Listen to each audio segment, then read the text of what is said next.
মহেশ রে, দিন দিন মনে হচ্ছে জীবন আরো কঠিন হয়ে যাচ্ছে। কি আর বলবো দাদা, দিন দিন কাজ কামের যা অবস্থা হচ্ছে, তাতে করে দুমুঠো খেয়ে বেঁচে থাকাই তো মুশকিল হয়ে পড়ছে দেখছি। তোর তো সংসার নেই, তোর তো যে কোনো ভাবে চলে যায়। আমার যে চিন্তায় চিন্তায় রাতে ঘুম আসে না রে। বলছি কি দাদা, গায়ে যতদিন জোর আছে ততদিন তো কাজ করে খেতে থাকি, তারপরে যা হয় দেখা যাবে। তুই তো শুধু তোর কথা ভাবছিস, আমার তো আমার বউ, ছোট মেয়েটা, ওদের কথাও ভাবতে হয়। তা তো ঠিক দাদা, কি আর করব বলো। মেয়েটার কোনো একটা ইচ্ছে পূরণ করতে পারি না। মেয়েটার মুখের দিকে তাকিয়ে কথা বলতেও আমার কেমন লজ্জা করে। চিন্তা করো না দাদা, দেখো একদিন সব ঠিক হয়ে যাবে। সেই আশায় তো বুক বেঁধে আছি রে। চলো দাদা, বেশ সময় হলো, এবার কাজ করি।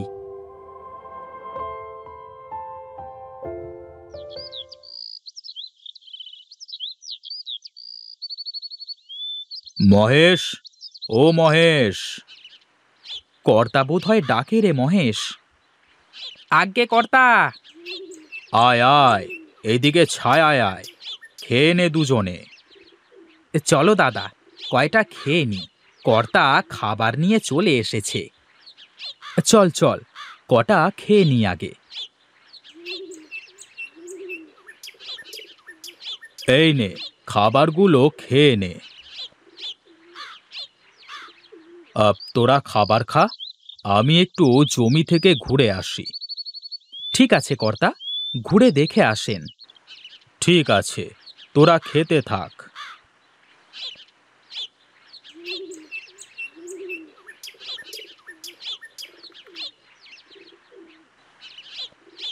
বাহ, গিন্নিমা সুন্দর সুন্দর রান্না করেছেন। হ্যাঁ রে, গিন্নিমা তো বেশ সুন্দর রান্না করে। আর আমাদের কর্তাবাবু কিন্তু সব সময় নিজের বাড়ির মানুষের মতো করে খাওয়ায়। হ্যাঁ গো দাদা, এই জন্যই তো আমরা তার কাজ এত ভালো করে করি। অন্য গেরস্থের বাড়িতে আমাদের কাজে যাওয়া লাগে না। হ্যাঁ রে, সত্যি, কর্তামশাই যদি না থাকতো তাহলে হয়তো আমাদের আরো অনেক কষ্ট করে বাঁচতে হতো।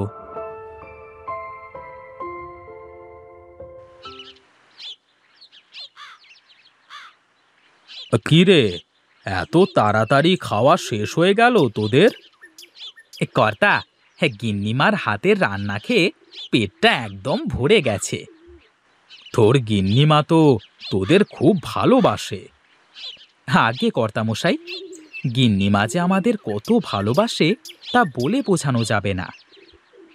নে, তোরা একটু জিরিয়ে নিয়ে কাজ কর, আমি যাই। আমার আবার একটু গঞ্জে যাওয়া লাগবে।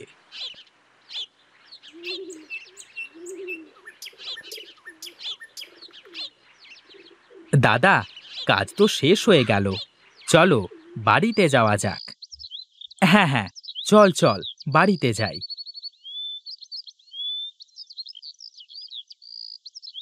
এটা কি গাছ দাদা? এ তো মনে হচ্ছে বেগুন গাছের চারা। চারাটা উঠিয়ে নাও দাদা, বাড়ির কোণে লাগিয়ে দিও। চল মহেশ, এবার যাওয়া যাক। দাদা, বেগুনের চারাটা যেই লাগিয়ে দিও, আর একটু বেশি করে পানিও দিও, তাহলে বেঁচে যাবে।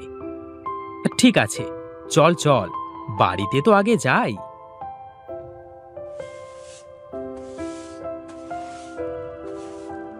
এ কি গিন্নি, এই অবেলায় উঠান ঝাড়ু দিচ্ছ যে? কি করব বলো, মেয়েটা সারাদিন ধুলোবালি নিয়ে খেলা করে, উঠানটা একদম অপরিষ্কার করে ফেলেছে তাই। ও আচ্ছা, তা কই আমার ছুটকি মা কোথায়? ওই যে বারান্দাতে বসে খেলা করছে, কাজ কাম তো নেই, সব সময় খেলা আর খেলা। খেলা ছাড়া আর কি করবে ও বলো? ওর কি এখনো কাজ করবার বয়স হয়েছে? এ কি, তোমার হাতে ওটা কি? এটা বেগুনের চারা, উঠানের কোণে লাগিয়ে দিতে হবে। ছুটকি, মা ছুটকি, এইদিকে আয় তো মা।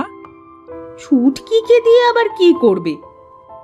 ছুটকির হাত দিয়ে চারাটা লাগাবো তাই।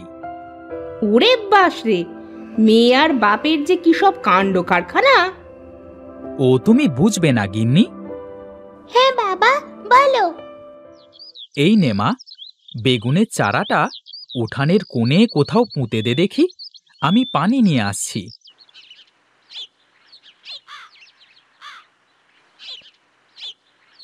লাগানো হয়ে গেছে বাবা, এবার পানি দিতে হবে। হ্যাঁ হ্যাঁ, এই যে আমি দিচ্ছি পানি। এই গাছে অনেক বেগুন ধরবে, তাই না বাবা? হ্যাঁ রে মা, এই জন্যই তো তোর হাতে লাগালাম গাছটা। শোনো গিন্নি, আমরা ঘরে গেলাম, তুমি জলদি কয়েকটা খাবার দাও দেখি। ঠিক আছে, যাও গিয়ে বাপ মেয়ে বসো, আমি পরিষ্কার করে আসছি। আজ গিন্নিমা লাউয়ের পাতুরি করে পাঠিয়েছিল, যা লাগছিল না। তা বেশ, কর্তামশাই আর গিন্নিমা দুজনেই তো খুব ভালো মানুষ। হ্যাঁ গো, তা না হলে কি আর কেউ কাজের মানুষের সাথে এত ভালো ব্যবহার করে? উহ, কি ঝাল! পানি দাও মা। এই মেয়েকে নিয়ে হয়েছে জ্বালা, একটুও ঝাল খেতে পারে না। একটা মাত্র মেয়ে আমার, আমার মেয়ে আমার কাছে রাজকন্যা। হ্যাঁ তা ঠিক, কিন্তু এই অভাবের সংসারে মেয়েটা সব আবদার পূরণ করাই তো অসাধ্য হয়ে পড়ছে। চিন্তা করো না গিন্নি, একদিন সব হবে আমাদের।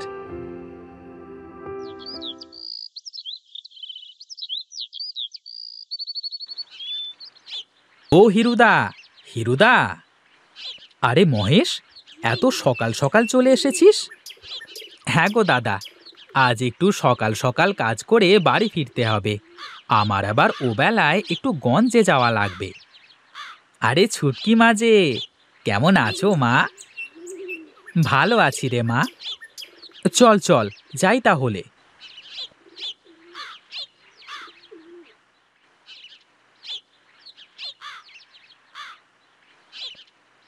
ছুটকি, ও মা ছুটকি!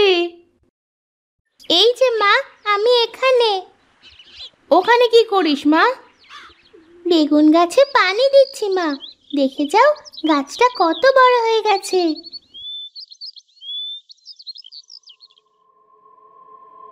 আরে তাই তো, বেগুন গাছটা তো অনেক বড় হয়ে গেছে। এ কোনো জাদুর গাছ নয় তো? দেখো মা, গাছটাতে ফুল ধরেছে, মনে হচ্ছে কয়েকদিনের মধ্যেই বেগুন ধরে যাবে। হ্যাঁ রে মা, দেখি কি হয়।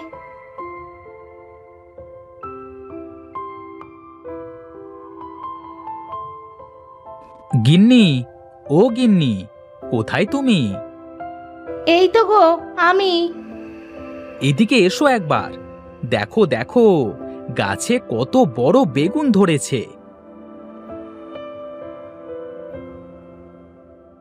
এ কি, এত বড় বেগুন! আমার তো মনে হচ্ছে এটা একটা জাদুর বেগুন গাছ।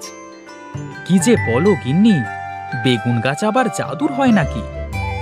তা না হলে এত বড় বেগুন এত কম সময় কিভাবে ধরবে বলো তো? ও যা হয় হোক, তুমি বেগুনটা ভাজি করে দেবে আমাকে আর আমার মেয়েকে। ঠিক আছে, দেবো দেবো। আমি এখন যাই, আমার হাতে অনেক কাজ।